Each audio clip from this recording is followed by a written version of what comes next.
Good morning, everybody, and welcome to Football Friday here at the Uninformed Fan. I hope everybody's having a great day. I hope you're having a great weekend, ready for a great weekend.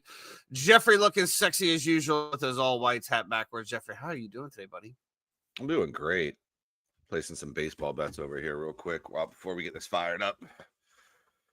Yeah, baseball. It's a championship week out there for a lot of people. Semis, my team has completely decided to shit the bed this week. Great week for it, guys. Really appreciate the 0.15 batting average through Friday.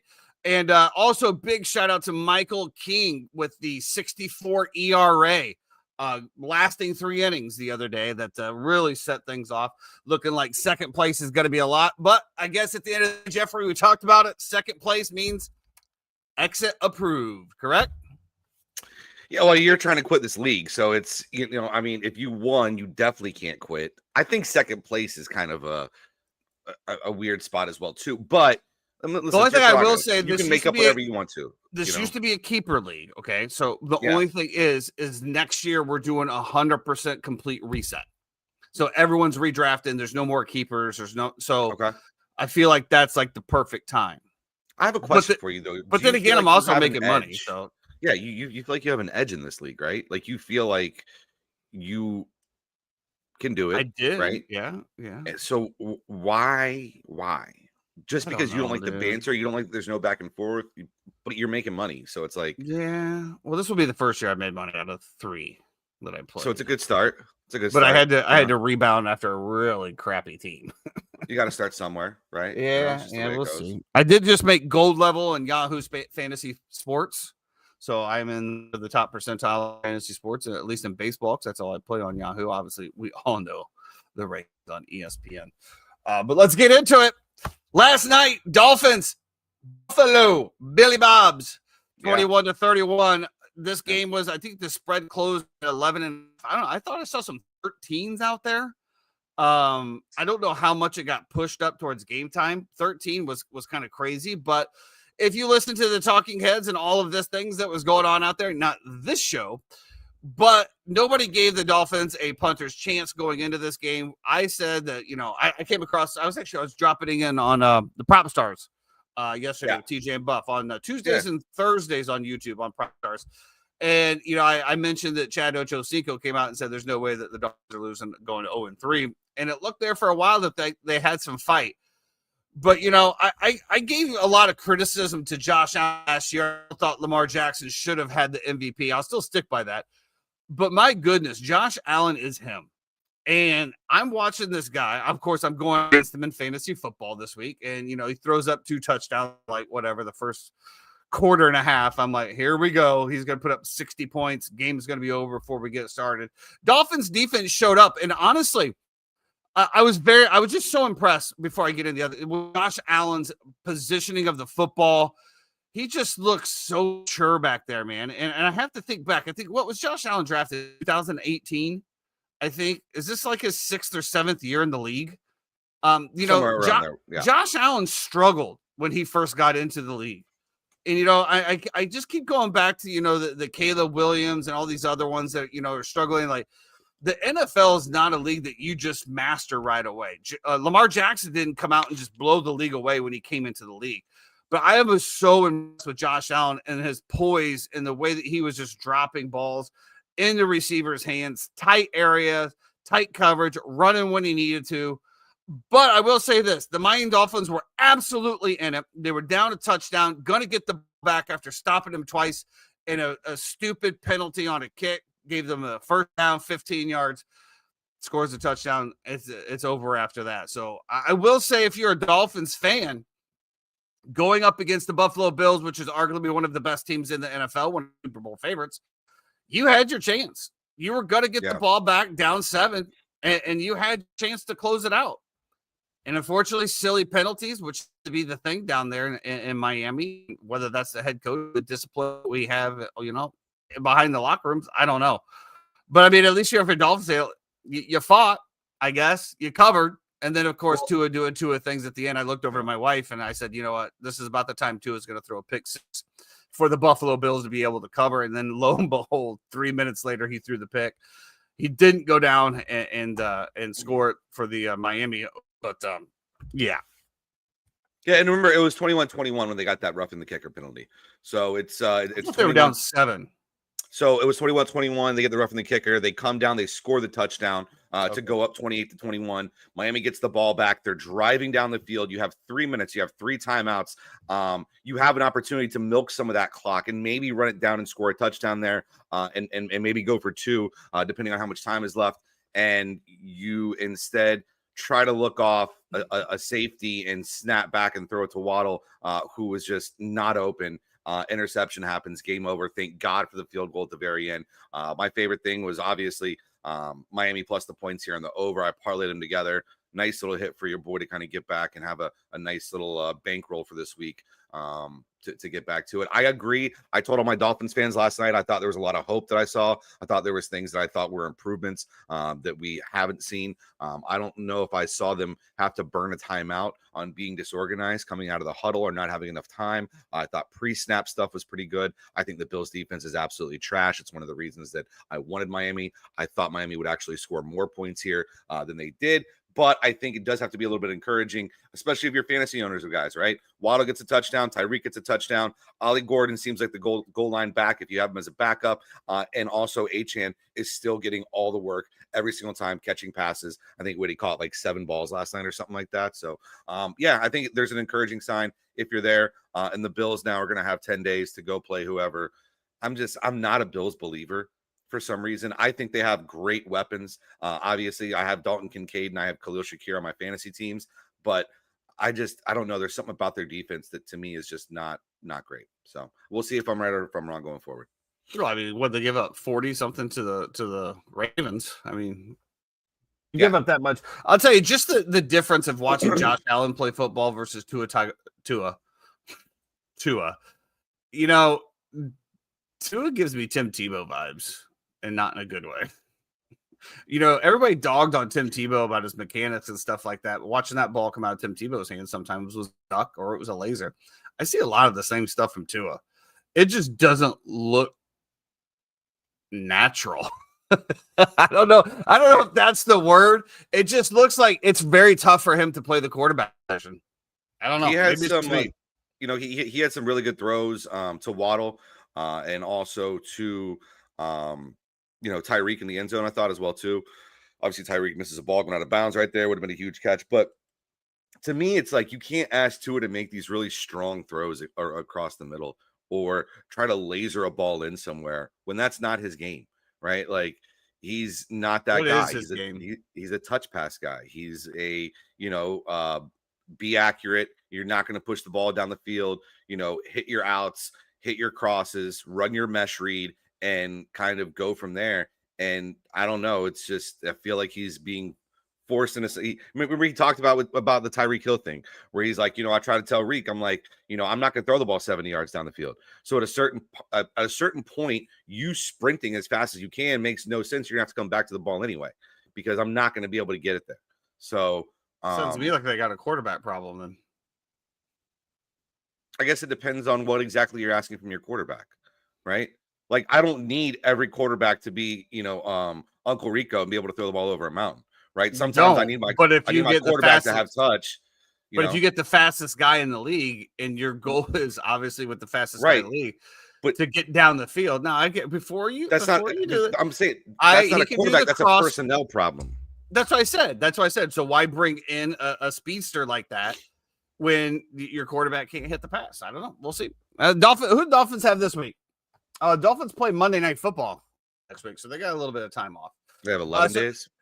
That started us off week 3, and we're going to do a little time relapse here back to close us out week 2. The Bucs go into the Texans and get it done once again. Another close fashion. Baker leading the team down to score the last seconds. Bucs 20, Texans 19. The Bucs are absolutely decimated on injuries now. I think you guys lost 2 more offensive linemen for the season. No. It is what it is.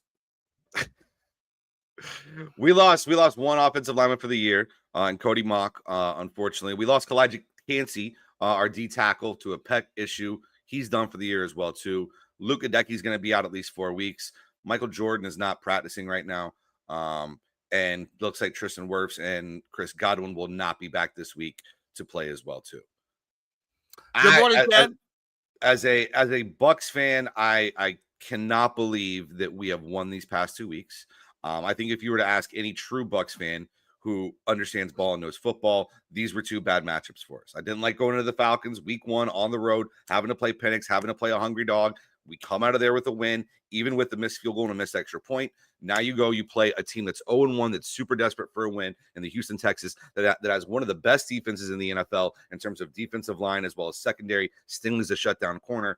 And you go in there and you come out with a dub as well too. And that's with a blocked punt. That's with a dropped interception right into Levante David's hands. That's with a missed field goal as well. Somehow, some way, you still manage to scratch and claw and find your way to a win. You allow them to score a touchdown. They hadn't ran the ball the entire game. You allow Nick Chubb to run for 23 yards because you know that you're going to get the ball and you're going to have 3 timeouts and the 2-minute warning, and you have Baker freaking Mayfield on your team. Wait, I apologize here. I know you said this.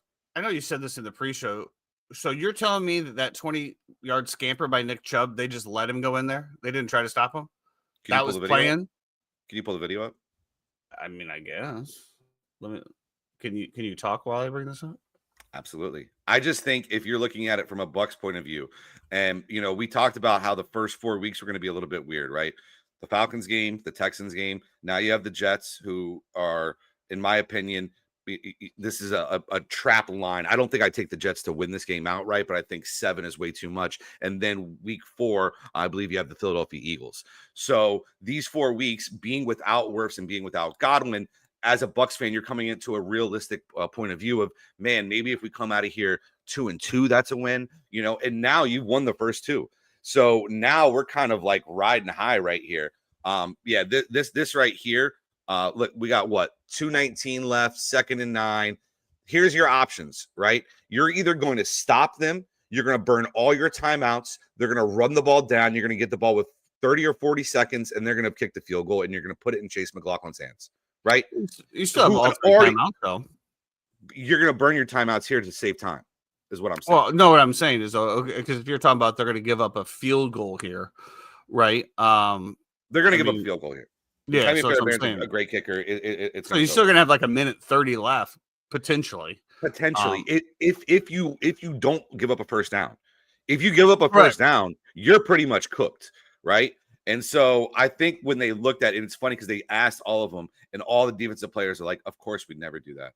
Todd Bowles, of course I'd never do that. But they all say it with a wry smile on their face. Watch the play and watch the effort by the defense, and tell me if this is the same defense that you saw the entire. Chubb's got 18.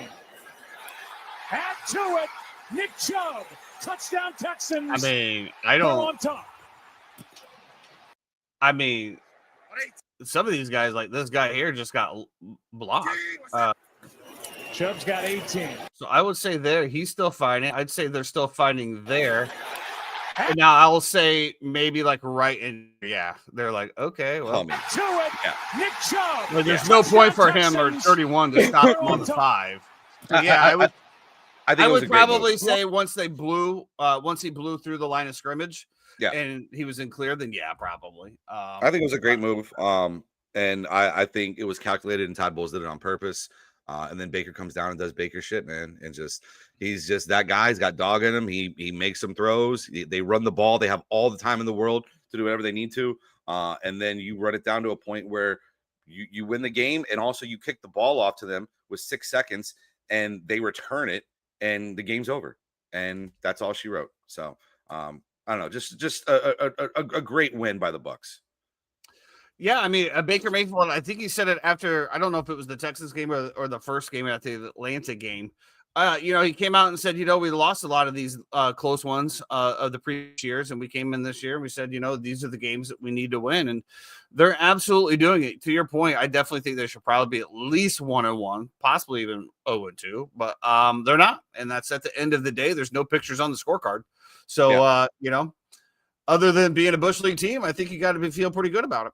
Going into week 3, we talked about this in the pre-show. Teams that are 0-2 or something like 65% against the spread in week 3. Yeah. And we saw that Dolphins, all right, they covered. Yeah. And we're going to talk about this going into it. And this week, the New York Jets come to Tampa Bay 0-2 against the Bucks, getting 6.5 points. So it looks to me like we have a 65% chance of the New York Jets covering this. Now, to your point, the Bucks have come off 2 gritty games, 2 away games, first game at home, very injured, very banged up against a very shaky Jets defense. When at first when I came out and I saw Tyrod Taylor's playing and all of the injuries on the Bucks, I was like, maybe the under here, right? Maybe the under looks like it's a good. But then I started thinking the Jets defense sucks. So that would be definitely something I would stay away. And who knows what's going to happen with the Bucks and who's going to play and who's not. 6.5 is still a lot of points. I think that it's been some very squeaky wins. Maybe they put it all together at home. I know you said they had some stuff going on, but the statistics will show us that just plus 6.5 is the way to go here. Yeah, and listen, even going back to last night, I think on Thursday night, those teams on spreads that are 5 or more were 12-1-1.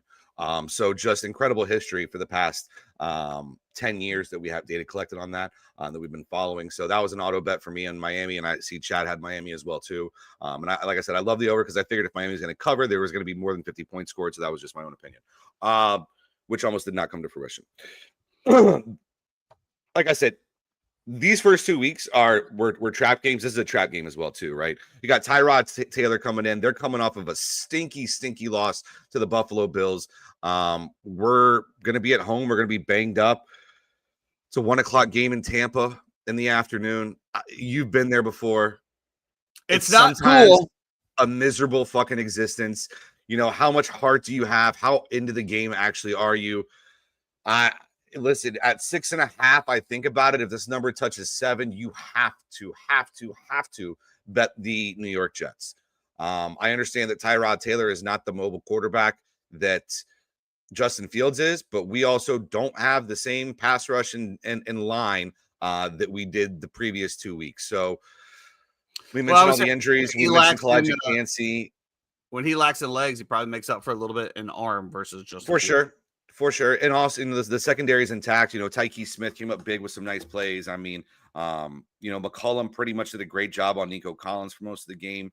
Jamel Dean, who, was well documented, took a huge pay cut to not leave and stay in Tampa and prove it on a 1-year deal instead of getting cut, is doing well. So, listen, we do have a decent secondary. You're going to need to see somebody else step up here for the Jets, I feel like, besides Breece Hall and besides Garrett Wilson, because one thing about Todd Bowles, he can scheme the fuck out of you, right? He's really, really good at doing that. And so I would look elsewhere. If you're looking for player props or different things like that, I might look elsewhere to be able to take somebody like that. But and to your point, just brought it up, the weather Sunday is the high of 93 with a UV index of 10. Bro, you couldn't pay me to be at that game. And could not pay me to be at that game.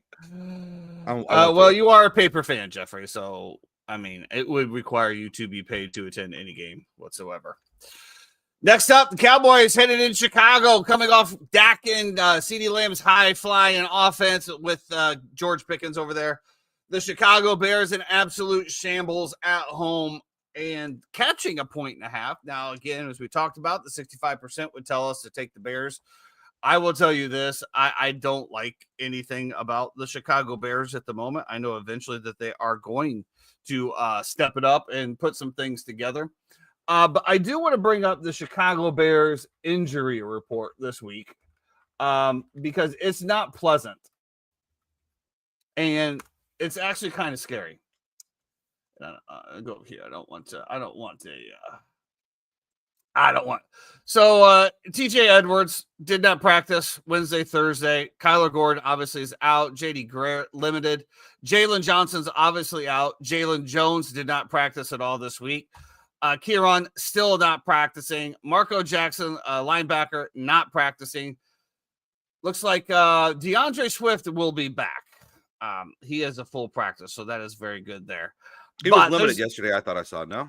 Well, yeah, I did see limited on mine, but this one from Bears Wire says that he was a full practice on Thursday. I don't know if that's right or not. I think it was limited. He's nursing a quad injury. At the end of the day, again, this secondary and this Bears defense is just an absolute shambles. And again, we talked about this a little bit at the beginning with Josh Allen, right? Josh Allen, Lamar Jackson didn't come into the league and just take the league by storm. They just didn't. It takes time to develop. I'm not worried about anything with the Chicago Bears at the moment. I don't even care if Caleb Williams hasn't shown light years of progression by the end of the season. It's a new system. It's a new offense. It's a new culture. And I do like what Ben Johnson is talking about as far as, not practicing the right way in order to reflect what the gameplay is. We'll see. It's going to be a big game. It's going to be an emotional game. Matt Eberflus coming back to Chicago. I'm sure he's going to want to make a statement with defense, which is just as bad as Swiss cheese. This is the highest over, I'm assuming, of the week. I would have to think that this is the highest. Start everybody on the offense with ease, both sides of the football. It's going to be a nice little it's going to be an offensive shoot down. Now, of course, we say that and they'll probably end up 14-7. So who knows? Probably. That's just the way it goes. And Chad, I appreciate you chiming in. I'm trying to just respond to you in the comments over here because we will get to the games, but it might not be immediately to answer all your questions. So I'll just kind of give you my thoughts in the comments for you and try to multitask right here if that's cool as well too. I would say start everybody that you have in fantasy football in this game. Except for Colston Loveland. Do not start Colston Loveland. So somebody asked me this question, right? And they're like, do I start Cole Kmet this week? And I don't know, because I think that with all the noise, right? People hear noise no matter what. Even if it's the smallest person in the locker room, you hear the noise. So you hear the noise about Colston Loveland is the top 10 pick. Tyler Warren, I can't believe they didn't go get him. What an unbelievable bad franchise the Bears are. You don't think that they hear that and they're going to try to maybe target him a little bit? Like if I was to choose, okay, all right. I'll just say Ben Johnson. Ben Johnson is very confident in his job. They drafted him for a reason. They'll have a plan for him. I don't see it's like something where like they're chirping, I got to get him the ball. Now I do like the Cole Kmet because Cole Kmet still got some of his target shares in the previous weeks. I don't know, man. I don't know what's happening with Colston Loveland. When I drafted him, it was because it was just the best tight end that was available at the time. According to whatever. I you want Brock Bowers? I'm sorry. You want Brock Bowers? I would love to have Brock Bowers, but I don't like who you want to probably get for him. I had this conversation with Sean yesterday. He did not go out too much of a tangent, but Sean's trying to make moves and whatever. For some, I don't know why. Guys in tied for first place. I don't understand. So, but I was like, look, I want to get rid of AJ Brown. I want to get rid of Brock Bowers. I know that I'm going to be getting pennies on the dollar for what I paid for it. And I'm okay with that. I'm not okay with AJ. Yes. Not with Brock Bowers. Brock Bowers in the league. But I'm not okay with you trying to give me waiver wire options for those two guys. You know what I mean? That's so what, there comes a point where I understand value and I understand what I'm losing here, but I'm not gonna just like the trade he sent me, dude. It's like, come on. But it's just Mark, one of the best commissioners out there. Obviously a Cowboys fan, goes to picks up CeeDee Lamb and trades Saquon Barkley, and he does Jerry Jones 2.0 with Parsons. Like, you didn't shop that to the entire league first to see what you're going to get. So you basically just trade Saquon for CD. I don't know, man. Whatever. It is what it is. I don't know what's going to happen with Colston Loveland. You know what? I did pick him up. It was for a later. I think the second half of the season is when you're going to start to see Colston Loveland pick up a little bit. I think Colston Loveland's lack of production, along with Cole Kmet, is Caleb Williams' inability to fully understand Ben Johnson's offense. That's why I feel like the tight ends are not getting any work because he's just not making those progressions. And if I go back to the Detroit Lions, and 3 times maybe you can correct me if I'm wrong on this, tight ends didn't have huge numbers in the Ben Johnson's Lions offense. They did run a double tight end set a lot. A lot of that had to be blocking purposes on the run game. I think that as Caleb learns more of the offense, I think you'll see Colston Loveland more involved. But definitely, I don't think you start him this week. And maybe you do. But I mean, if you're starting Colston Loveland, you are absolutely at the bottom of the barrel fantasy poor on tight end position. It's gonna be a DJ Moore get back game, right? Like, you talk about DJ Moore, Luther Burden, like the way that listen, if Ben looks at it, the way that the Cowboys got exposed on the back end and on the back end of their defense by Russell Wilson and the New York Football Giants last week. I mean, that it should be your game plan to be able to kind of take advantage of them. So I'm excited for this game. Obviously, Schottenheimer can coach offense. Obviously, your defense has struggled a lot. We'll see what it is now at home. But yeah, problem is also, though, Caleb Williams hasn't been able to see the downfield ball very well so far. Well, the good news is that he won't be facing an elite pass rush.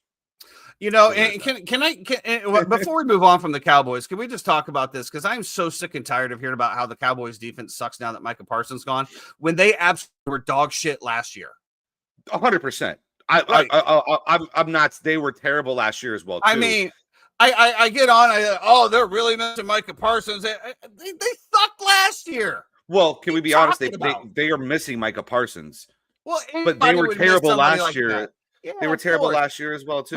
But Michael also missed time last year as well. So I mean, there's that. What do they look like with him? They're not giving up 40 points a game just because Micah Parsons is gone. Okay, they might be giving up 35. Okay, so whatever. Yeah. I don't know. I'm just so sick of this crap. Let's stick with it. With the 0-2 teams, the Colts are headed to Tennessee.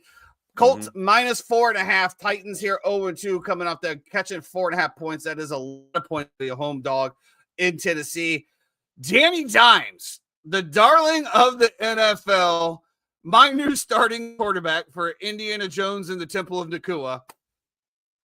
This is about time Danny Dimes shits the bed. Now that I've picked him up, now that I have to start him, this is where he comes back to reality. 4.5 still a lot. Cam Ward has put together some stuff. I think he's progressing with the offense nicely. He's starting to get the rhythm with his receivers. I picked up his little his receiver. Yeah, you did. I want to hear you pronounce this one. Go ahead. I'm bringing it up. I want to look at it first. First of all, I was going after the other, which everybody was on. The kid out of Texas. Out of Texas. Yeah, was it the kid out of Texas? You're talking about Troy Franklin, the kid who plays for the Broncos? Yes, that guy. Is he not out of Texas? No, he plays for the Broncos. Well, I mean, he's a rookie. You're talking about college. Okay, I'm sorry. Go ahead, please. Yeah, he's a rookie. Okay. Ayo Manor. Okay. Ayo Manor. I don't know. I thought it would be like Ayo Manor, but I could be wrong. I could be wrong as well too. Ayo Manor. Ayo Manor. We'll do that. Anyway, I picked him up. He's got a nice. Yeah. I was gonna say, if you're looking for him out there, he wears number 8, I believe. Number 5. Is it 5? I knew it was one of those like low single number. Digit middle ones right there. Alec Ayo Manor. That's what we're going with. Alec Ayo Manor. Starting to get a good report with them. 7 targets week 1, 6 targets week 2 with the touchdown. Chad, the longer that you'll listen to it, you'll realize that I cannot pronounce names worth of dog shit, which is why I call the kid out of Carolina Tetris, because that's just the way it is. But you could literally just say Tetra. I like Tetris though. It sounds better. Okay, Everybody knows that's what- fine. you Just know, call him by whatever uh, you want. It is mother Jeff, giving him a name Danny has nothing to do Dimes with his fucking life. continue the resurgence and lead Man. Indy Jones and the Temple of Nakua to 3-0 this week. Yeah. Yeah. This is actually incredible that they and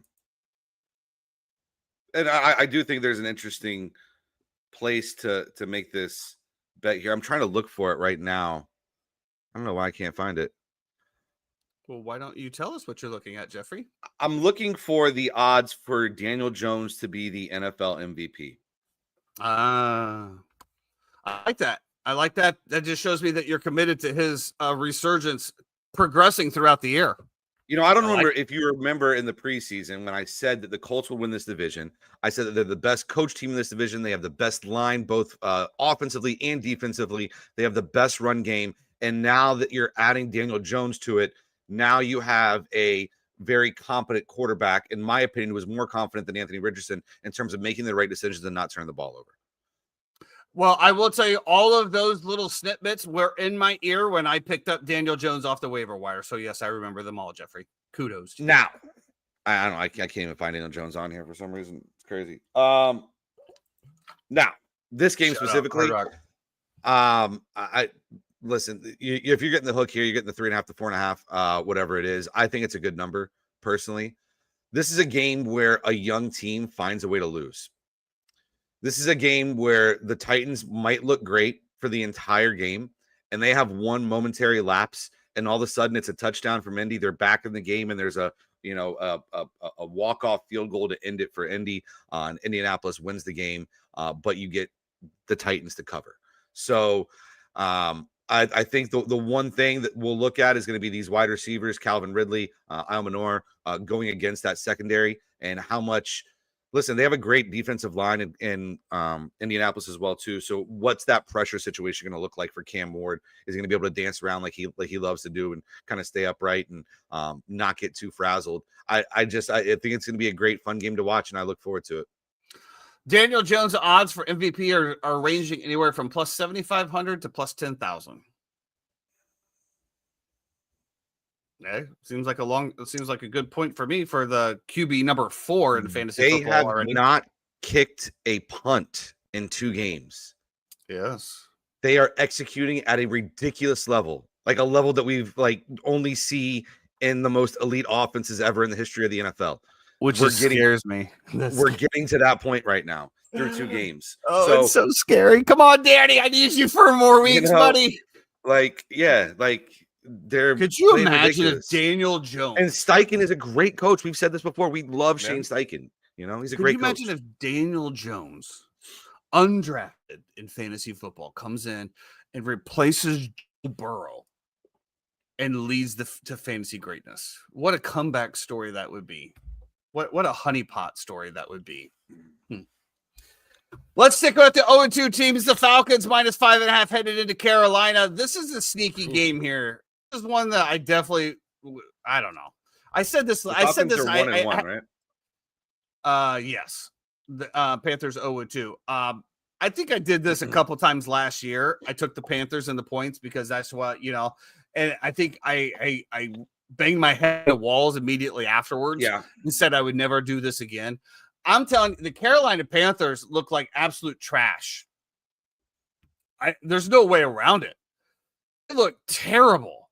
And we saw Bryce Young at the end of last year with Dave Canales start to put some things together that we saw a nice little uptick going into the offseason.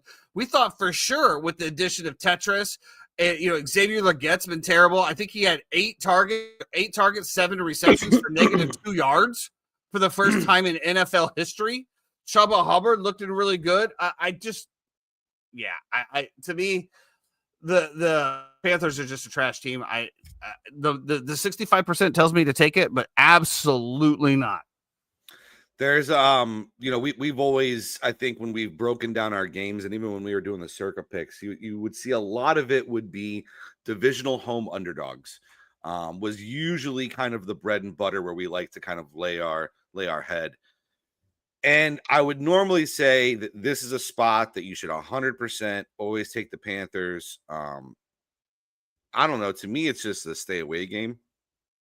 I do think the only problem that I have, obviously, the Panthers could gain a little bit of momentum at the end of that game against the Cardinals as they came back. They covered, had a chance to win the game at the end with the ball. I know. Grab the salt, Jeffrey. Just grab the salt. But what I'm saying is that is a momentum builder going into it. And now you're at home. They played a lot better at home than they have on the road in the past few years with Bryce Young. My only issue is they just lost two of their three interior offensive linemen. And not that I think that Atlanta has a world beater pass rush, but I do think they're competent enough to be able to go out there and create some pressure. And so exactly, Chad. You know, like I want to get there on the Panthers as bad as I can. And Chad says he smashed them perfect. For me, I just don't know if I can. And this goes back to, if you remember when we talked about, we looked at our picks, Jeffrey, we're talking about, we're forcing ourselves to bet on shit teams for some reason. But that's where you always get value, right? You're not going to get good bullshit teams. Remember we had like shit teams, shit games, right? Where like both teams were just bad. And I think that we could both agree that the Falcons defense is legit at this point in time. The Falcons offense outside of Bijan Robinson is still a little iffy. Drake London has yet to get going. We've seen more Kyle Pitts than we have in the past 5 years with this offense. But let's be honest, the offense goes through Bijan Robinson. Bijan Robinson. It's like Target and Tarjay, you know? Bijan Robinson. So I don't know. Je ne sais quoi that his name carries. I tell you, if the Falcons with that defense can actually get Drake London and that offense involved, this could be an absolute runaway. So to me, I know what the numbers tell me. I know what Chad has over here. I know it all. Ain't no way in hell I'm touching anything to do with that game. Yeah, that's why I'm just making it a pass. Absolutely. The Texans are a shocking 0-2 team after losing to the Bucks and heading to Jacksonville this week, where Jacksonville's favored by 1.5. Now, I think that this Texans team is much better constructed than the Jacksonville Jaguars. Obviously, we've seen some stuff coming out of Jacksonville. You know, Brian Thomas Jr. hasn't really gone off yet. Brendan Strange is still not really relevant. It seems to be all backs at this point, which is good. They're holding Trevor Etienne Jr. or not Tank Bigsby. Who's the not Jaden Blue? Who's the rookie? Tootin your own horn back there. Again, the numbers say to take the Texans here. I like it. I think the Jacksonville Jaguars are still just in shambles. I think we're going to disagree here. I think when I look at but hold on. But you've been so high on Trevor Lawrence the past 2 years. I think the bias is a little bit in play here. Zero to do with Trevor Lawrence. In fact, I will not start Trevor Lawrence in fantasy football this week. Well, I wouldn't against the Texans defense. No. And I'm actually going to probably pick up somebody and start them instead because I don't want to start Jordan Love against Cleveland either. So it's just kind of a bad matchup week, which is fine. We'll figure it out. I just kind of like the way that this pass rush is going to work up against the Texans O-line. Texans O-line was pretty bad, and I think Jacksonville can get pressure with 4 here, in my opinion. Also, I did like the way that the Bucs ran the ball at them at the end of the game. I thought they were very efficient when it came to running and also pass catching out of the backfield. And so I could see a lot of that for Etienne and Tootin as well, too, who are both dynamic in both those areas as well. Everything tells me that the Texans should win this game, you know, being 0-2 and coming in. But I think I'm going to take the Jags here to take a commanding stance and really kind of bury the Texans at 0-3 here. You know, we don't ever see 0-3 teams come back and make the playoffs. And I think that it's just a down year for the Texans, man. I think, and it's sad that defense is really, really, really good. They might have one of the best corners in all of football in Stanley Jr. He's absolutely incredible. They have a great defensive line. They're going to be problems for people at times. But just like that O-line not having a running game and being down to only Nico Collins at wideout to me is a problem. The defense isn't really projected for a whole lot of points this week. Only 7.35 points this week versus that with the Vikings, you know, projected more points against the Bengals, which is kind of weird. It's also the Patriots. Yeah, I don't think they go in 3. I think that you are bucking your own trend with statistical numbers because you like to play the numbers and not the people, Of Jeffrey. course. Absolutely. So I said everything tells me I should take the Texans here. I don't care. The way that I read the game, I think I'm going to trust that more over what the numbers say. who did the Jags beat? Who they play week 1? If I knew that, I would tell you. I Oh, don't remember. Panthers. They beat the Panthers. Okay. Yeah. Yeah. So they yeah. Come on, Jeff. Let's get out of your head here. Texans win this. The Jags should Both- be 2-0. both They teams- should have beat the Bengals. You can't tell me they shouldn't have. That's Should have, the would have, worst, could have. flukiest bullshit. Well, let me tell you about a bet that I really like today, Jeffrey, is the Green Bay Packers headed to the 0-2 Cleveland Browns. I see Chad, I think, put in here that it's reached 8 at 7.5. I think that is as good as it comes. Obviously, I am not as hyped as everybody about the Green Bay Packers. I see what I see. But, everyone's ready to crown them. I think this is going to be a first real test. I like the under. I don't think there's a lot of scoring that's going to happen in this game. I think the Browns have a legit defense that's very good. And so do the Packers. They have a legit defense that's very good as well, too. I agree. 7.5, it'll probably get up to 8. This is going to be in everybody's teaser. This is going to be in everybody's round robin money line. It's going to be in everything. I agree. I think the hype train is, there's nowhere else for the hype train to go. Every single person you talk to, the Packers are going to win the Super Bowl. They're the best team in the NFC. It's so easy to see. Yada, yada, yada. It's like we're too much riz, too much jizz, man. We're through 2 weeks, Let's just, take a step back real quick. So let's take a step back. That is definitely one of my favorites. And the last 0-2 team, which I don't think either one of us, I guess we could see them, but didn't really think it was going to happen. The Kansas City Chiefs, 0-2, heading to New York in 6.5 favorites. To me, this is definitely one where I feel like the 35% comes into play here. I think that's too many points for the Chiefs. I think the Giants cover, and not only do the Giants cover, they might knock the Chiefs to 0-3 to start the season. The only thing that works for the Giants here is their pass rush against the offensive line. But has their pass rush been really effective? I mean, look what the Dallas Cowboys did to them. They didn't get to Dak at all. Yeah, I think that defensive line, to me is underperforming.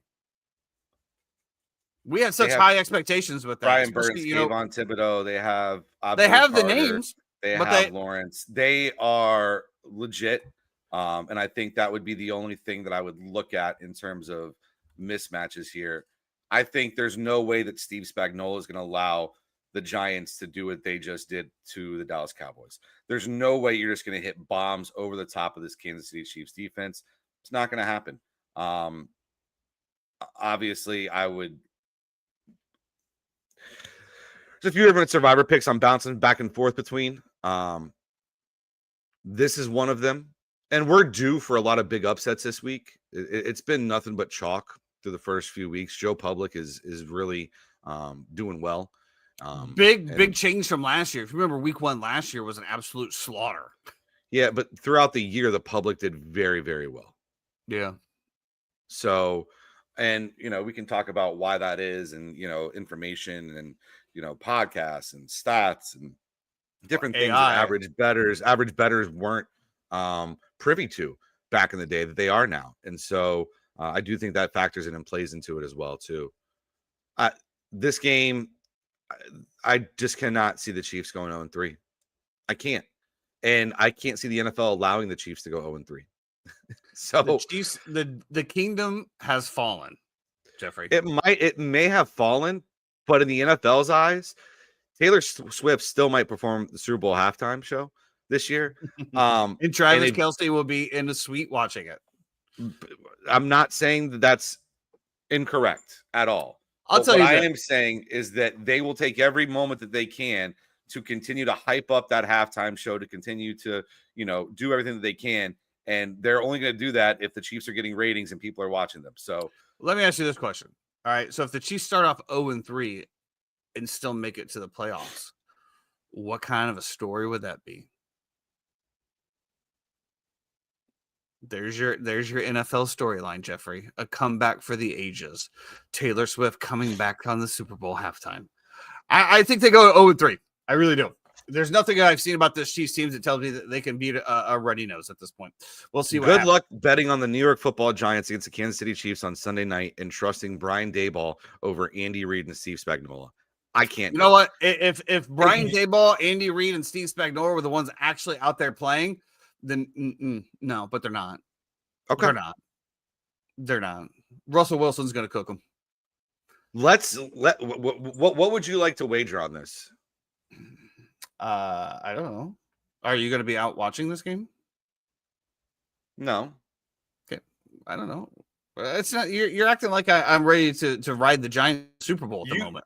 You are. You're like all in on I think Giants this week. It's crazy. I think this is a great opportunity for the Giants not only to spark their season, but to spark the Chiefs even further. I mean, you got to figure, when you get Rashid Rice back, Xavier Worthy back, this Chiefs team has come out with a vengeance, right?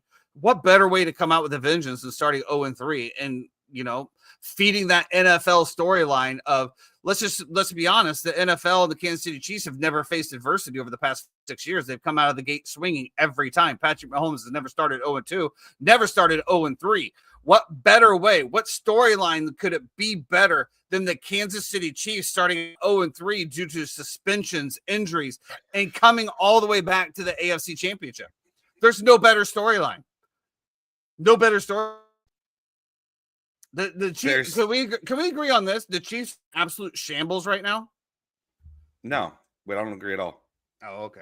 Well, I guess you just the don't Chiefs watch should have right. I guess you just don't watch football. You As couldn't tell me to watch that last As you game. say to me last show, you go, "How do you watch all this?" You just don't watch football. Right. Yeah.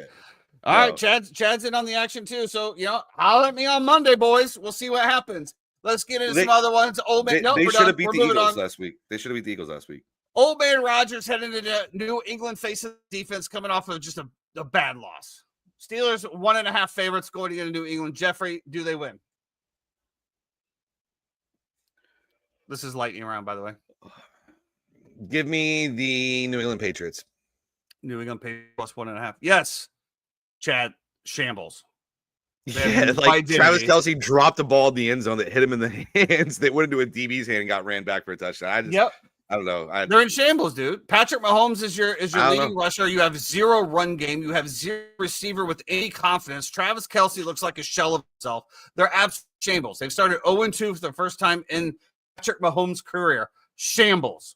Travis definitely a shell of himself. Xavier Worthy might be back this week. Shambles. If you're looking at it, I do like Noah Gray. Is that his name as well too? The other tight end. Because I think he's a better option for them right now than Trav is. Trav is going to be designated to a blocker here. And can we also talk about this, Chad? They were one bad bet from beating Philly, but Philly didn't even try anything. They didn't even throw the ball. They didn't have. Why? They just ran the ball, controlled the clock. They didn't even have to throw the ball. It could be because Philly can't throw the ball Chiefs either. So I'm not sure about that. We'll see what happens. I can't wait for Monday. When it comes back Monday, it's going to be like David Smith coming in with a cowboy hat after the Dallas Cowboys completely lose. Steelers, Patriots talked about. Raiders, Commanders. Commanders 3.5. Is Jaden Daniels playing? Do we even know that? I'm looking right now. I think he's about to be announced out. I mean, I think at this point, I'd still take the Raiders 3.5, even if he plays. I'm sorry, you said what? I'm taking the Raiders plus 3.5, even if he plays. Okay. Did you watch that game last Which Monday? game was that? The Raiders and the Chargers? There's a big difference between the Chargers defense and the Commanders defense. Big difference. The Chargers could be one of the best teams in the NFL right now, sneakily, which goes back to my point with Warren and the Chicago Bears having a grudge. What up, Buff? Now, again, a grudge, and I'm not saying I didn't want Ben Johnson, but interview Jim Harbaugh because of the grudge that you had in the Big Ten. Now look what he's already done over there already. That could be one of the best teams in the NFL. Hands down. That defense is great. The offense is great. So yeah, I'm holding that at a certain. The Raiders are not a playoff caliber team, but I think that they hold their own. Again, Commanders fallback season. Give me the Raiders plus 3.5. Jeremy, Genty looked terrible. Absolutely terrible. This was the things that I talked about before, like when we're drafting these guys, right? We're talking about fantasy football. You're going to draft Genty behind again a team that's certified final over a Derrick Henry. Terrible, absolutely terrible. And Gino looked terrible as well. Brock Bowers looked terrible. Jacoby wasn't great. It was an abject failure. I felt like by their team and by Chip Kelly on offense as well as Pete Carroll. I feel that as well is why they're going to come out much more focused this time. I think Mariota will end up being your starting quarterback. I think that this line will dip from where it is now, 3.5 down to 3, wherever it is. And at that point, maybe 2.5. And if it's at 2.5, I love the Washington Commanders here. Absolutely. I might just load up my Hard Rock account right now to take this. Give me the Commanders, especially when this line bounces back to where I think it will as soon as he's announced. It's already at -3, so it's already gone to -3 on the Commanders. That's just because +3 on the Raiders. That's just because Hard Rock never has a freaking line anyway, man. You know what? Can we start a petition with this? Like, free us from monopoly that is Hard Rock in Florida. Yeah, I like Washington -3 here.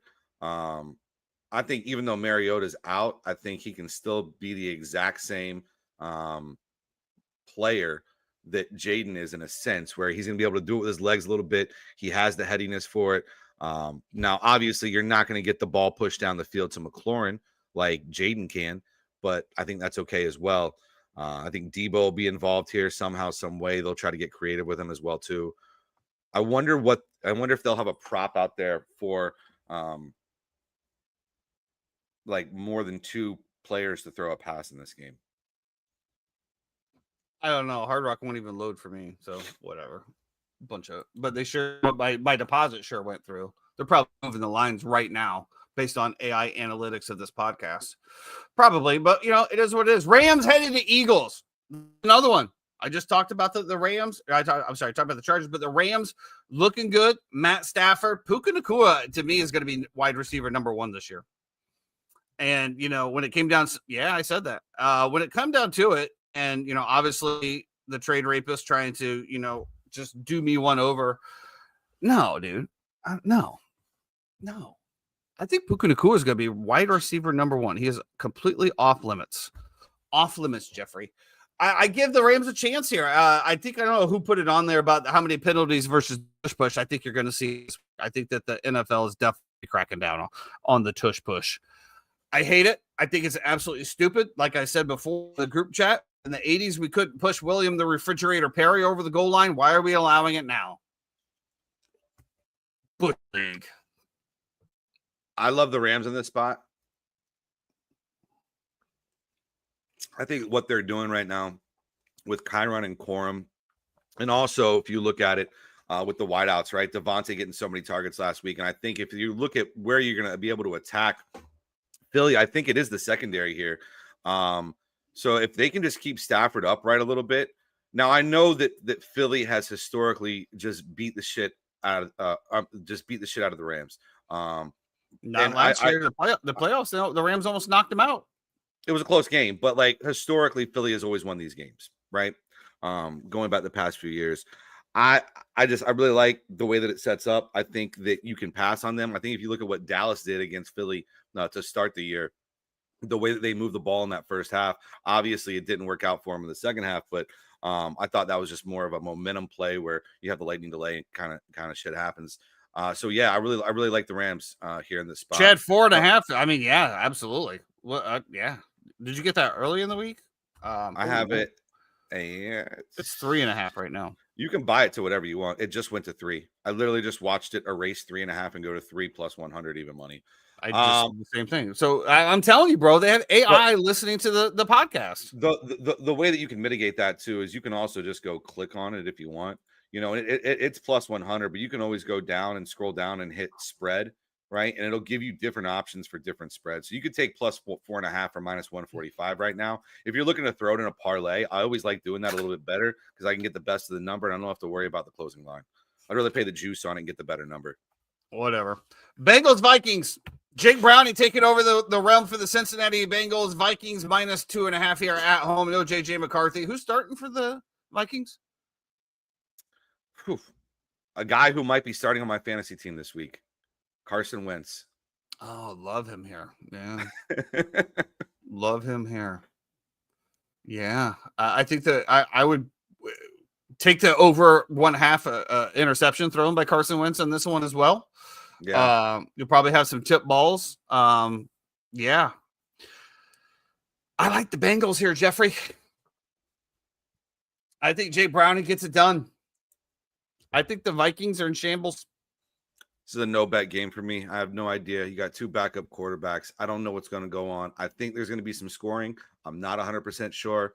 I think if Kevin O'Connell can make guys like Josh Dobbs off of 1 week look incredible, make guys like Sam Darnold look incredible, make guys like Kirk Cousins look incredible, make guys like JJ McCarthy put some respect on Kirk Cousins' for name. 1 quarter. I think that, yeah, absolutely, Carson Wentz can be just fine in this offense.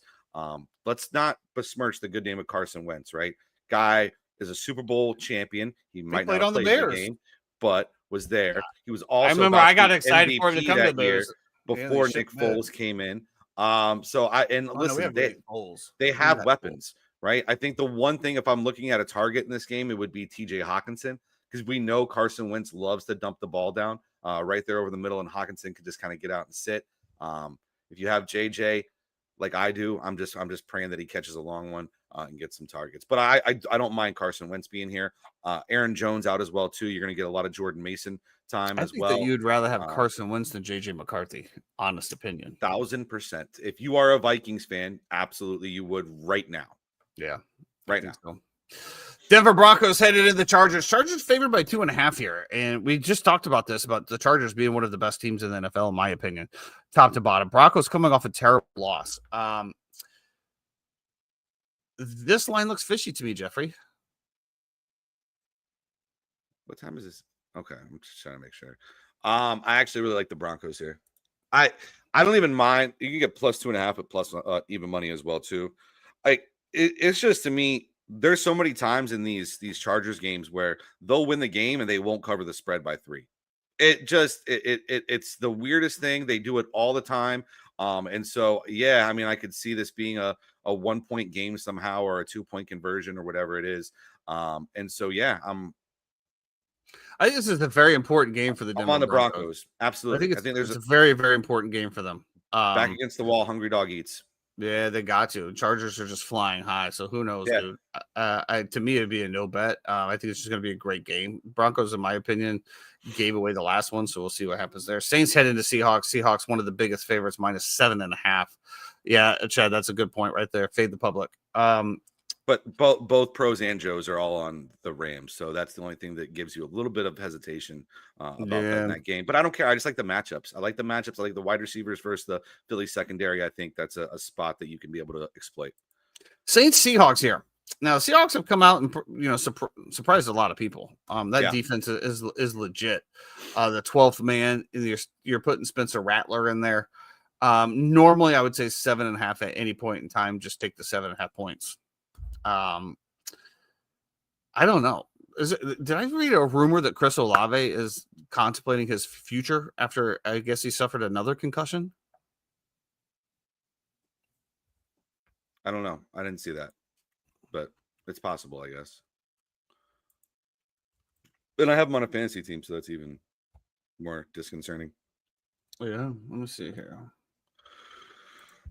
I would just be contemplating my future with the Saints in general. This game is one of those games where you're supposed to just see the number and automatically bet the Saints. The Saints, who, with Kellen Moore at the helm, have been one of the teams that have the highest tempo in the entire league. Tempo doesn't always equal points, but a lot of times it is, going to be an indicator or a factor of how fast you're trying to get in and out of sets, stuff like that. The problem is they're playing one of the, if not the best defense in the entire NFL in the Seattle Seahawks. So, have we had a Cooper Kupp sighting yet? No, this will be a great Cooper Cup game, though. It will. They're the the Saints defense is objectively horrible. Horrible. I was going to say horrifying and horrible, and I kind of combined I those like two together. horrible. Horrible was an interesting one. But yeah, maybe this game comes down. Maybe you put it in a teaser. I don't know. I can't stomach it to go ahead and bet the Saints here, but I also don't really want to take 7.5 on the other side. Probably a no bet. Would you take Seahawks in your survivor pool? Yes, absolutely. Okay, we'll see what happens. Last game on the docket, Cardinals 49ers. Mac Jones resurgence has begun. Heads into there 2.5 dogs. You know my feelings on the Arizona Cardinals after the way that they just completely failed to cover that 6.5 spread from the Carolina Panthers. You are dead to me, Arizona.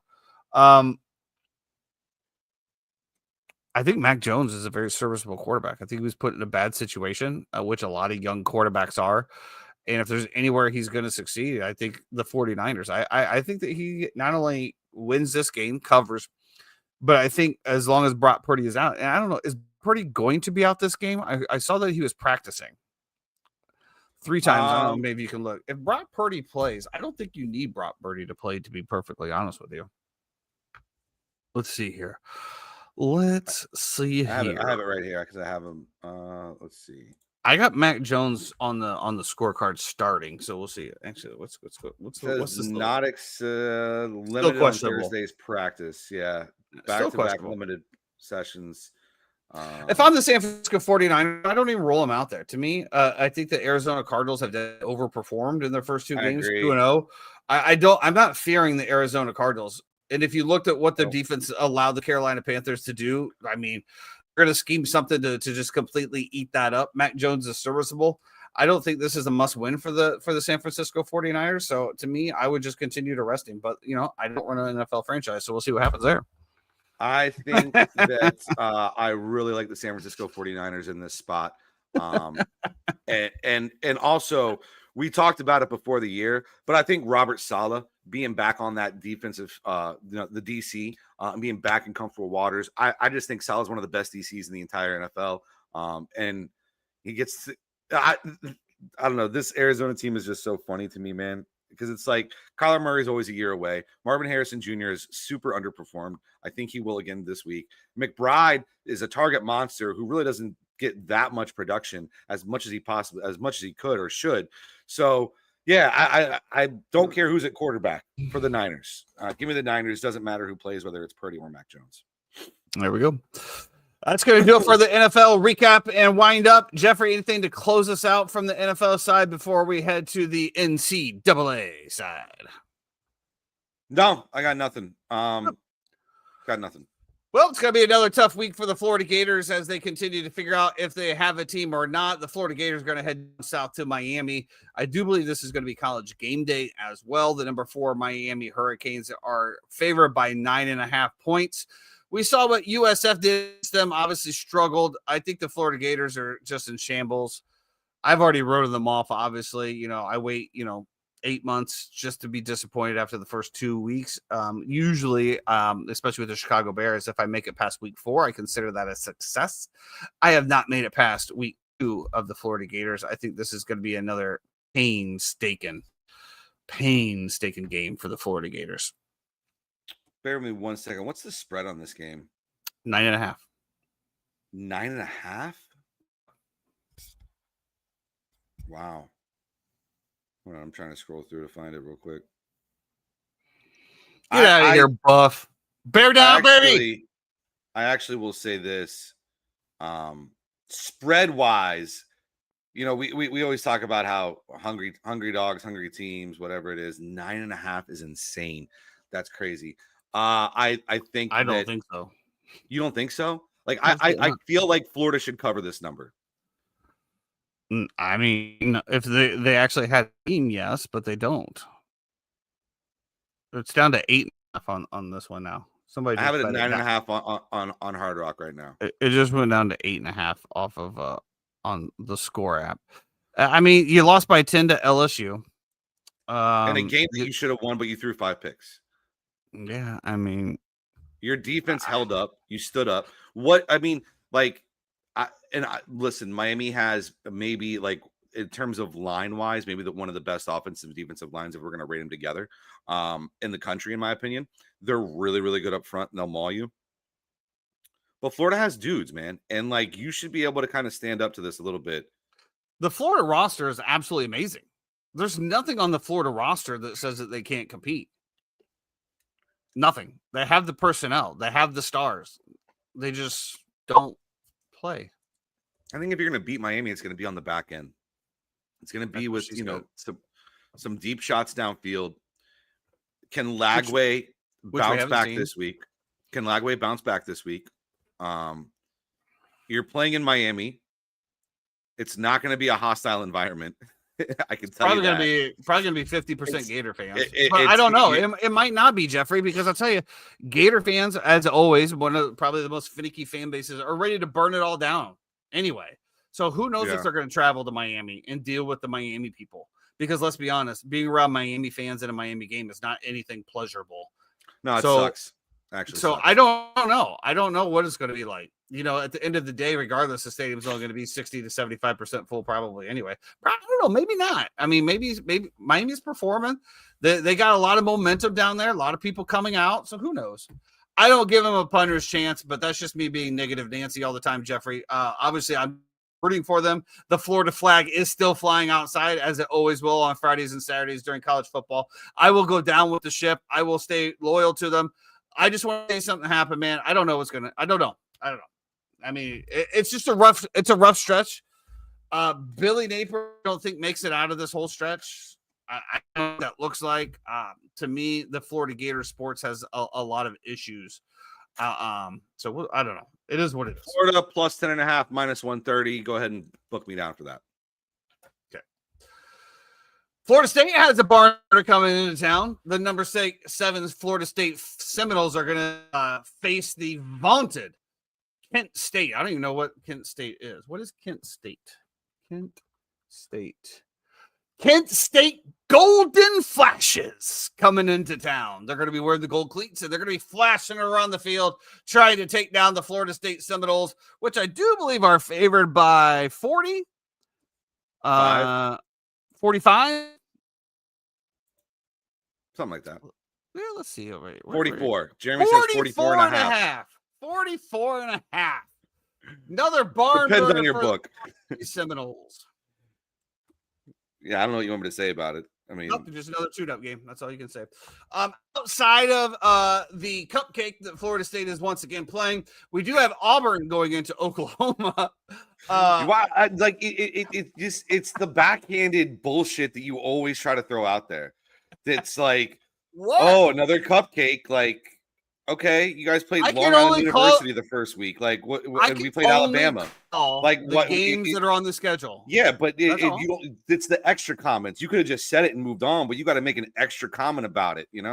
It's just it's crazy. Is it a cupcake game? It should be a win in the books. Yeah, absolutely. Is it a cupcake game? It's not my fault that Florida doesn't have cupcake games anymore. That's not my fault, right? I didn't say it was. It's not my fault that Miami beat USF by 40 and you guys lost to them. That's not my fault. So don't project onto me. Don't project onto me. Is this a cupcake game? That's all I'm saying. Kent State's had some good teams every couple of years. Is this a cupcake game? That's all I need to know. Every game is a tough game. Listen, you can line up in between the trenches. You're men. You're going to battle. Any given Sunday, anything can happen. 3 times, or guys in the chat, maybe we can talk about this. When does an opponent become a cupcake game? Is it minus 30? Or minus 28 or higher? 4 touchdowns, I think, would probably be a cupcake game.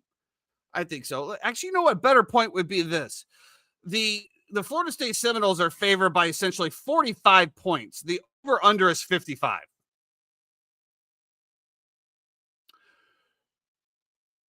So, if I'm reading that correct, we're going to put Kent State to put up. And if you put up 44 and a half, you're not covering. Well, first of all, we're not going to score 44 and a half. I can tell you that. But it was like the same spread that we had against the team from a couple weeks ago. And we won 77-3. So I don't know. I don't know what you want me to say. You had another cupcake game last week, huh? Oh, Well, we had a bye last week. you guys just staying in the bakery making cupcakes. You know who's not staying in the bakery making cupcakes? That's the Oklahoma Sooners, who face the number one toughest schedule in the nation. The Auburn Tigers are coming supposedly in until we figure out the end of the year who actually has the toughest schedule, because this is well, all we know it's not right going to be the Florida State Seminoles and the Kent State Golden that we have that mean absolutely zero and nothing. So please go ahead. I apologize. For what? Baking cupcakes. Oklahoma 7.5 favorites here. I think Oklahoma has definitely bounced back. It's going to be a tough game. Auburn on the road. I don't know. Has Auburn ever played in Oklahoma? Or is this the first year? I think they're going to be in for a little bit of a rude awakening. It's going to have an atmosphere similar to the Iron Bowl game, in what I'm trying to say, a hostile environment. It's going to be a tough game, but I think Oklahoma gets it done. I don't know if they cover that 7.5 though. But I don't watch a whole lot of college football. Just full disclosure. This is just me talking out of my ass. I do love Oklahoma in this game. The number is a little weird. I might buy it down to 7 even, just to make sure. The interesting part about this is, Auburn is obviously one of the best run teams in the entire nation. Oklahoma, one of the best run defenses in the entire nation. What's going to come in terms of fruition and who's going to be able to break through that? I am a little interested as well, too, in the way that Mateer is going to kind of matriculate on the outside with some of the wide receivers as well. But I listen, with Freeze, they were a fade coming into the year already. Now, Auburn has played a couple good games here, and so now we're back on the Auburn hype train. I am not personally. Give me Oklahoma kind of running away here. I would buy the half point down to 7, though, just to kind of cover my base. I'd really take the extra -10 in juice and have a better number, personally, for my opinion. Don't die by the hook. No. Right, Jeffrey? Don't die by the hook. And I love that Hard Rock's offering that, too. Yeah, thanks, Hard Rock. You're so generous to us. Number 17, Texas Tech, heading to number 16, Utah. Jeff, I have no idea anything about this game. Jeremy, 3 times. Put your headphones on. Any comment on this one? I have no idea what's going on. Yeah, I love Utah here. They're one of my favorite teams in college this year. Quarterback's electric. I think they come in, they bring it every single play. Now, Texas Tech has a decent team this year as well, too. But for me, like for my, I've picked Utah to win that conference. I'm going to stick with that. I'm going to ride with that. So yeah, give me Utah against Texas Tech. When was that pick made? I put in a little parlay. Conference winners. Yep. I don't. Do you want to know what it is? I don't remember that being discussed at all in the Uninformed fan. Let me bring in our producer here 3 times. 3 times. Do you remember anything being documented about Jeffrey picking conference winners? Do not. No, I didn't hear. I didn't realize that when I place a bet, I have to clear it with the people who not clear it, inform. We have to hold you accountable, Jeffrey. So if you want to know who I have Florida State to win the ACC. I have Utah to win the Big 12, Texas to win the SEC, Penn State to win the Big 10, and James Madison to win the Sun Belt. That $5 Who the hell bets on the Sun Belt Conference? That $5 bet pays $7,000. So whatever. It's a shot in the dark. Bets on the Sun Belt Conference. They put it up there. JMU can play. What do you? Is James Madison leading the conference at the moment? Yeah, they're pretty good. Oh, I got to bring up the Sun Belt. I know Billy Napier was there because I call him Sun Belt Billy. Yeah. Let's look at this powerhouse. James Madison, Liberty, Troy. I love Troy. Troy used to always just do backdoor covers. Awesome. Buffalo, Louisiana, Troy Eastern pissed Michigan. me off last week. So. Oh, what? Oh no, they just play. Oh no, I take that back. I don't know who's in the Sun Belt because these are just games that they're playing. It's not all Sun Belt. Well, the 3-time has joined us, and that means we're ready to talk some Fighting Illini football. I hope he's our expert on it because whatever it is, what it is, he still roots for the Fighting Illini. The number 9 Fighting Illini heading into Indiana. The number 19 Hoosiers coming off a great year last year. A lot of people had them, touching the playoffs. Jay, the Indiana Hoosiers are favored by a touchdown essentially here, 6.5 points with the number 9 Illinois Fighting Illini heading into town. How you feeling, buddy? Well, I think this game is a real test for Illinois. People have been questioning why are they at number 9? Who have they played? People? Who have they? A lot of the talking heads, the public. Against the spread this year, Indiana's 2-1. Illinois is 3-0 right now. the key stats. Indiana's offense is putting up a lot of numbers. And when I say that they're third in FBS with 591.7 yards per game, that's amazing, especially because they've got 307 rushing yards a game. Guessing they haven't really played anyone if they were putting up that. Atlanta's offense, good 400 yards a game, averaging 445 points a game. So we'll see what they do. I think the big to your test is gonna point, be- the Indiana Hoosiers have put up a schedule similar to the Florida State Seminoles, Old Dominion, Kennesaw State, and Indiana State to start the season. I didn't hear that they played one of the SEC favorites to win the conference week 1. Is that what you said? I wasn't sure. Did they play Texas? I thought it was Alabama, but I could be wrong. Nobody had Alabama anywhere near winning the SEC conference. Oh no, no, it's been Texas. Clear. Nobody. Okay. Please continue 3 times. Thank you. Sorry for that interruption from the Florida State fans.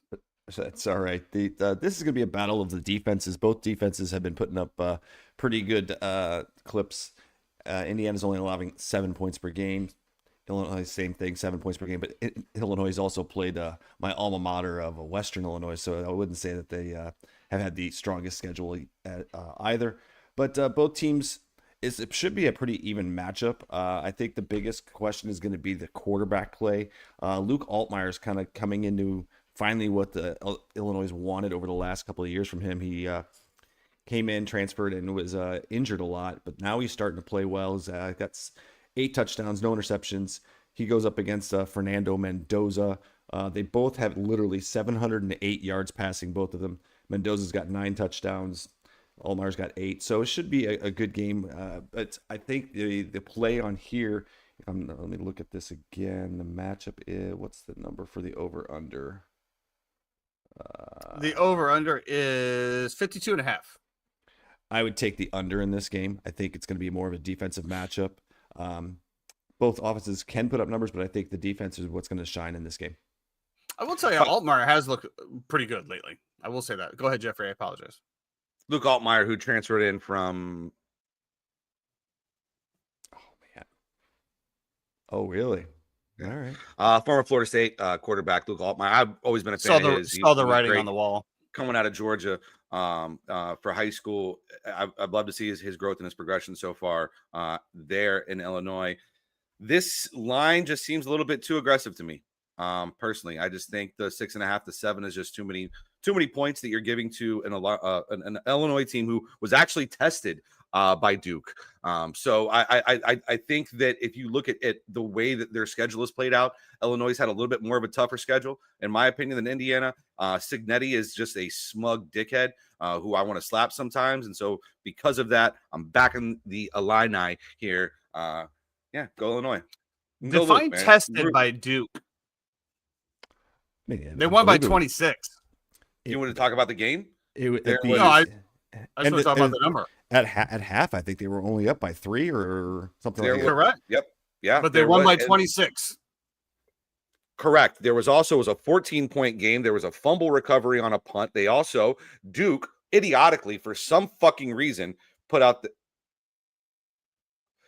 2 guys on a punt return that had the same number on. They got an unsportsmanlike penalty that then gave Illinois a first down, where they came down, scored a touchdown, and that's what kind of put the game out of reach. So there was more context to it than just that was the score. It was a close game.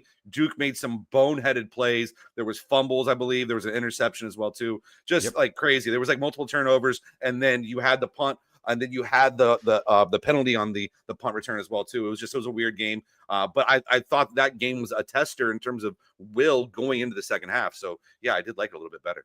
But that's what happens when you actually watch the games and not just look at a box score. Yeah, Tice is trying to be clever, right, and stuff. I will say, that's been their test. Indiana hasn't played anybody. They won 73-0. Come on, that's against Indiana State. So. I like Illinois in this one. I think this is that where Larry Bird went, Indiana State. It is the Sycamores, yes. Yeah. And I think this is going to be the game that shows Illinois that they can win. And fun fact, as I put in when I wrote this, it's the Battle of Assembly Hall. Both Illinois and Indiana play basketball in Assembly Hall, and we all know there's only one true Assembly Hall, and that's in Champaign. Okay, I don't mind the take. Is what it is. We'll see if the Finding Illini are actually real or not. Maybe Go Illini, man. This is a game I'm going to enjoy. It's 7:30. There's a lot of good 7:30 games going on as well too. So yeah, I don't know. It'll be good to watch.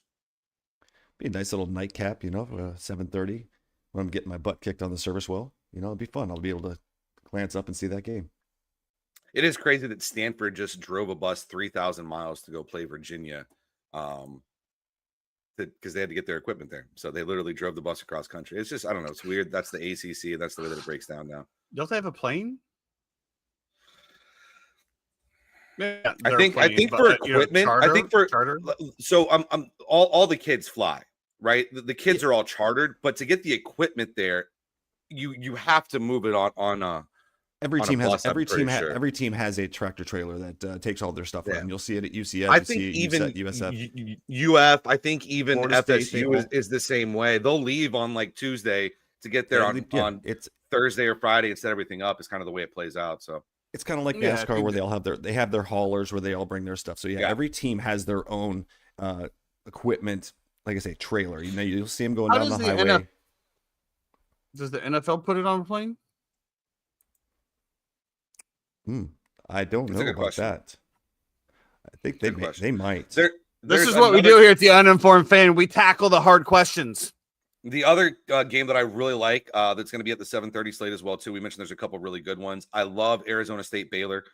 Arizona State, who gets knocked off by Mississippi State on a walk-off fluke touchdown play that ends up happening.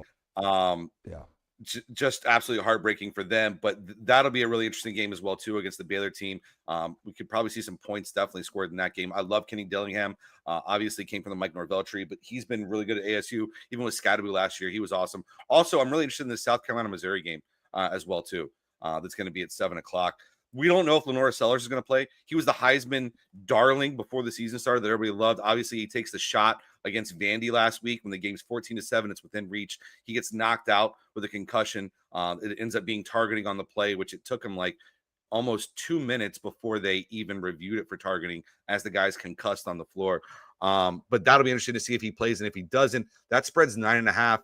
How does Beamer get them ready to go as 10-point underdogs against Missouri? I just think that's going to be a fun game to watch as well, too. Lots of great night games on Saturday. Jeffrey will be glued. Are you working, Jeffrey? I am. We're a little slow right now. We're actually coming into a. Well, we do have TVs. We have one in the lobby bar. There's a TV. Yeah. I did not. So you got to kind of pick and do not choose recall what seeing you're that. do there. So yeah. I'm sure that the. Hey, Dave. Hey, Dave. There goes Dave. Later, Dave. Yeah. It's Dave. I'm sure the Gators Miami will probably be on your television at that 7:30 p.m. slot. Not simply because it's Gators, just because everybody's home. Anything to wrap us up with, Jeff, or the 3 times? North Carolina UCF this weekend as well. Should be a good one. Belichick bringing the boys down here to Orlando. There was a thought that this might be a situation where you have 2 undefeated teams and they pop up. Obviously, North Carolina gets blown up by TCU week 1, and that's no longer the case. So this is a game that Scott Frost and UCF needs to win, in my opinion. This is a this is a must win. I'm going to say it. This is a must win for the UCF program. They have to beat North Carolina, especially with how bad North Carolina is right now. I think it's a huge game. You think Scott Frost eat a nice big old slice of humble pie? In terms of what? Well, I mean, just the fact that he obviously was at UCF, had such great success there, and then decides to try to go back to his alma mater in Nebraska when he had multiple D1 offers. And obviously that failed for whatever reason. Was out for a year or so, and then come back to UCF now. And which I guess, in breaking news here on the Uninformed Fan, Jaden Daniels is out. Repeat, Jaden Daniels is out for week 3. Whether that's just a slice of humble pie, to come back. And let's be honest, UCF is no slouch school. It's one of the biggest schools in the nation. Just doesn't have the recognition. I don't know what financially it has behind the football program. Just a slice of humble pie. I don't know. Like I said, you go from being the most coveted coach in the system, basically, and then go to your pick of schools, fall flat on your face. Now, I will say this. I think he might have had a different success if NIL was active when he went to Nebraska, because Nebraska does have money. But again, yeah, just a little bit of humble pie, I guess, coming back. And, sometimes you got to go to the other grass, see that's not necessarily the greed, or come home, get your humble roots, and really look to build a program here at UCF. And I guess that's more of my question is, obviously you had some immediate success. I think he was only there for 2 years and then was gone. 3 years. Okay. So maybe this is his home now, He's come out and said that he listened to the wrong people, and he said it was in his heart to go to Nebraska, but he didn't look at how much pressure it was going to be on Nebraska and how different Nebraska versus Florida is. You look at it, recruiting to Florida is very easy. You got the weather, you've got, the players that are going to be here. You're going to take the best players from Florida, Texas, California. All those guys are all going to come here to play. The exposure is bigger. Nebraska in the 90s, yes, was the powerhouse team. They had Tommy Frazier. They had Lawrence Phillips. They had Grant Windstrom played there. It was just some guys that I reckon off the top of my head that played at Nebraska. That's why I think if NIL was active, I think it would have been a much different scenario in Nebraska for him. It might have been, I think that, but the pressure is that Nebraska expects to win. But in Nebraska, they don't have anything. They have the Huskers, and that's it. And they expect them to win, but the expectations were way too high. So I think coming back to UCF is good for Scott Frost. He has been humbled, and he's putting in the work. And I think this week, Jeff, yes, this is a big week for UCF. And it's the Fox 3:30 game, which was big. There was talk that it might have been chosen. If North Carolina was undefeated, it was talked about being chosen as the big noon kickoff game. Yep. Be the second time for Fox to be here, because they said they love coming to UCF. The fans, the kids show up. I love going out to UCF games. I go to the home opener every single year, and it's a great atmosphere out there. But this one is a must win for Frost and the Knights. Yeah, and the problem is that when they had you on Big Noon Kickoff last year, and then you came out against the Colorado Buffaloes and got smoked. And so, this is a situation where you got to show up, man. You have to, the kids, I don't care, play the hype videos, do whatever you fucking need to, get them ready to go, because this is huge for the program, in my opinion. Absolutely. Well said. Charge on, baby. Anything to wrap us up with, boys? Go Knights. Charge on. Everybody, you guys have a great, thanks a lot for all of the love across the socials. We'll work on getting those picks out again. I get this point, at least for me, you're better off just fading everything I put out. I went 0-2 last week. So, it's been a rough little run for us there. Some bad beats, of course. It is what it is. That's what you're going to have in the sport. It is what it is. But if you do happen to be driving out over this weekend, please, for the love of God, stay out of the left-hand lane. Be great. Bear down.